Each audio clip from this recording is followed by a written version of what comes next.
Hello अस्सलाम वालेकुम। जैसे कि नीली कोठी का न्यू अपकमिंग टीज़र जो है वो लॉन्च हो चुका है। जैसे कि जैद जो है वो ज़ारा से शादी करना चाहता है और ये बात नीलोफर आंटी को भी पता होती है, लेकिन वो ज़ारा को घर से जाने के लिए कह देती हैं।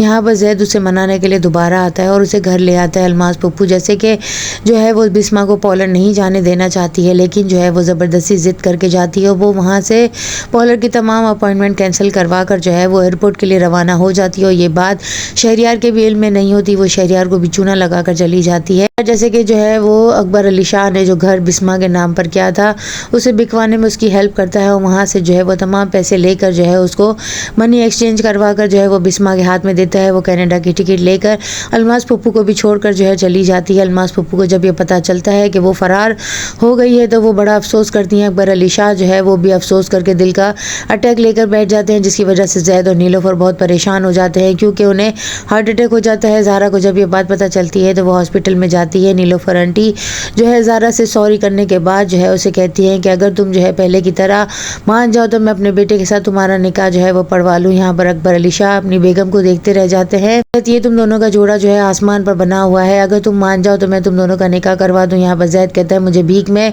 जो है मांगा हुआ साथ जो है वो नहीं चाहिए क्योंकि इसने ये मना कर दिया है। लेकिन यहाँ पर ज़ारा जो है वो नीलोफर आंटी को हामी भर लेगी और अकबर अली शाह जो है उसे दोबारा पूछेंगे कि क्या बेटा तुम्हारी अपनी मर्जी भी इसमें शामिल है, तुम पर कोई ज़ोर ज़बरदस्ती नहीं है, तुम फैसला कर सकती हो। लेकिन जैसे कि वो उसके नाना अब्बू होते हैं तो वो जैद के साथ शादी करने के लिए हामी भर लेगी। लेकिन यहाँ पर जैद बज़िद होगा कि तुम ज़बरदस्ती मुझसे शादी कर रही हो, जिस पर वो कहेगी कि अब तो मैंने नाना से भी फेस टू फेस बात कर ली है, तुम किस बात पर कर रहे हो। यहाँ पर सारा जो है वो शहरियार का रास्ता रोक कर कहेगी क्या हुआ, तुम तो जो है बड़े ठल्ले ठल्ले फिर रहे हो, क्या हुआ तुम्हें, तुम्हारी जो है वो गर्लफ्रेंड जो है वो छोड़कर चली गई। यहाँ पर जो है जब अलमास पप्पू को पता चलेगा कि बिस्मा ने वो फ्लैट बेच दिया है और उसको बिकवाने में शहरियार का हाथ है तो वो जो है उसे बहुत ज़ोरदार तमाचा मारेंगी। तो पता चलेगा कि नीली कोठी जो है जैसे कि बिस्मा के नाम पर होने वाली थी और वो मकान बिक चुका है क्योंकि वहाँ से जो है ब्रोकर की तरफ से कॉल आएगी। और यहाँ पर जब अकबर अली शाह उसे बुलाकर पूछेंगे कि शहरियार क्या ये घर बिकवाने में तुम्हारा साथ शामिल था बिस्मा के, तो वो जो है चौंक जाएगा क्योंकि उसके पास कोई जवाब नहीं होगा।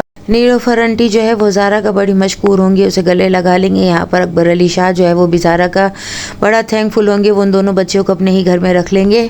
शहरियार बिल्कुल बावला होकर अपने बाल नोचने लगेगा कि आखिरकार ये लड़की जो है, मैं तो बहुत सोच रहा था कि मैं दुबई जाऊंगा, कनाडा जाऊंगा, लेकिन ये तो मुझे भी जो है वो दो कौड़ी का करके चूना लगा कर चली गई। अब मैं क्या करूं, शहरियार तू तो बावला हो गया है। नीलोफर आंटी जो है वो जैद को समझाने की कोशिश करती है कि जो फैसला पहले हुआ था वो ठीक है, गलत हो गया था, लेकिन जो है अब मान जाओ क्योंकि बिस्मा जो है वो खुद ही रास्ते से हट गई है और तुम दोनों की शादी जो है वो करवाने के लिए अब मैं भी रजामंद हूँ, तुम्हारे वालिद भी। और जब ज़ारा भी मान गई तो तुम क्यों नखरे दिखा रहे हो, बेटा खुश रहो और जो है ज़िंदगी में आगे बढ़ो। नेक्स्ट एपिसोड में अब और क्या दिखाया जाएगा, चैनल के साथ बने रहें, लाइक करें, शेयर करें और सब्सक्राइब करें।